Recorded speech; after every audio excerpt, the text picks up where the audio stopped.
Hey everybody. Haven't actually been able to work on the Airstream too much over the past week. Here in Texas we've had just ridiculously hot weather. We've had pretty much 5 or 6 days solid of over 105. On Sunday it was like 109, so it's been ridiculous. So the thought of like being in this aluminum can is not exactly appealing. So I'm going to get back to it today because we've had a cool front come through. It's only 98 today, so it's so much better. It's amazing how much 10 degrees will affect things. So my big project for today is going to be pulling out all of the subflooring. I'm going to be using a circular saw to do that. Basically going to set the blade depth to the thickness of the plywood, and then I'll be able to just cut out around the outside.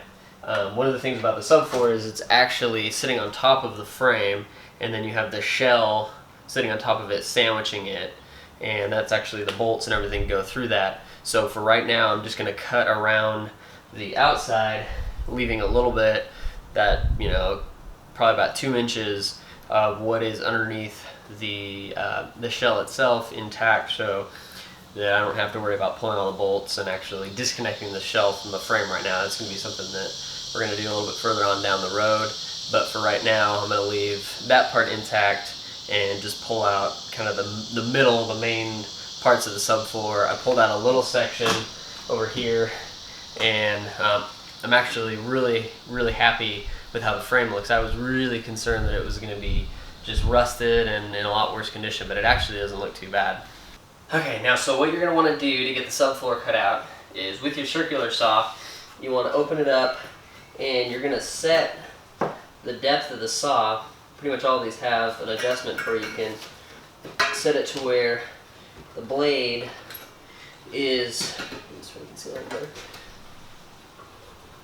The blade is just the same depth and thickness as the wood.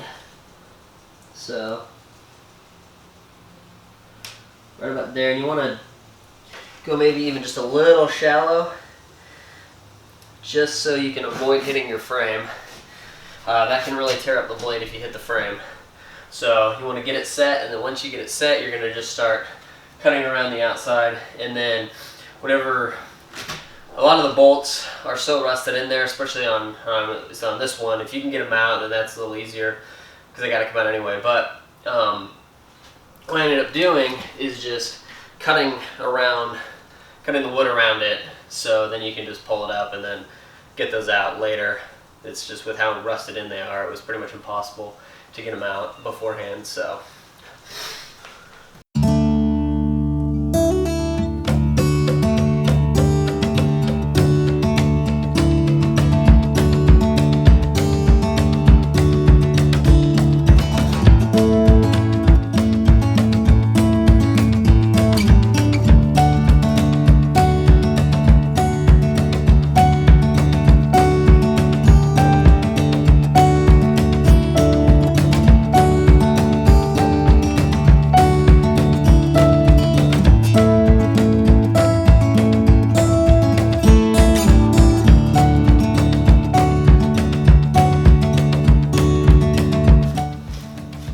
And there you have it. It is off.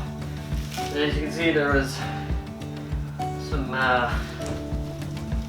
animals chewing up everything in here.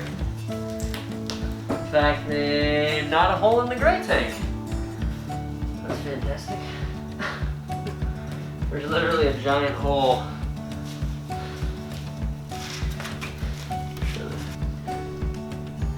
You can see here where some critter gnawed a hole in the gray tank. It's fantastic. Well, I'm gonna have to get a new one of those. I wasn't sure, but now I am.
I think I found the culprit, the guy who gnawed a hole in my gray tank.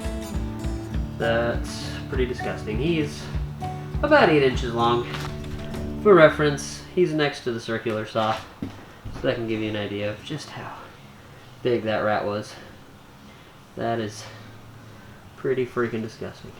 So most of the subfloor is out now. I left a little bit in around the front and the rear just so that I could have some areas to work whenever I'm doing some of the riveting, just to make it a little easier. I can lay down pieces in the middle, but in those sections it might be a little bit more tricky.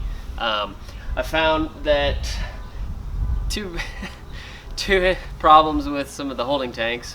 One, the gray tank has been chewed through by a giant rat, which, you know, I saw the remains of. The thing was like that freaking big. Glad to get all that stuff out of there. And the freshwater tank is completely full of water, so I'm gonna have to figure out how to empty that to get it out.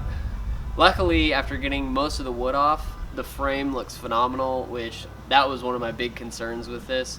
I figured I'd have to do a little bit of repairs, do a little bit of welding, but to see that it's in as good of condition as it is very exciting for me.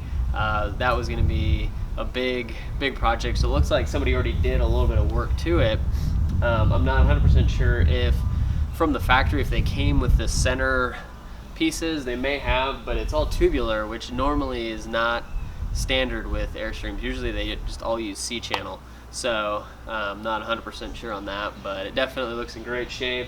A lot of it still has the paint on it, which is a good sign that there's no rust. There's a few spots that have rust. I know in the back and probably in the front there's going to be a little bit of places that have rust that I'm going to have to take care of, but all in all everything's looking really good. I'm excited to get on to the next steps. Just need the heat to drop a little bit more. Today was better at 98, but it's still brutal. I can't be out for much more than a couple hours, and so it's just a bear. So don't forget to subscribe to the video and check us out on Instagram as well at the Seek First Adventure. Our website will be up soon. I've been working on that while it's been so hot, and that's coming along good. So we're gonna have more great content on there, as well as a little bit more about us. We'll be sharing some stuff over there exclusively and doing some stuff here on the YouTube channel as well.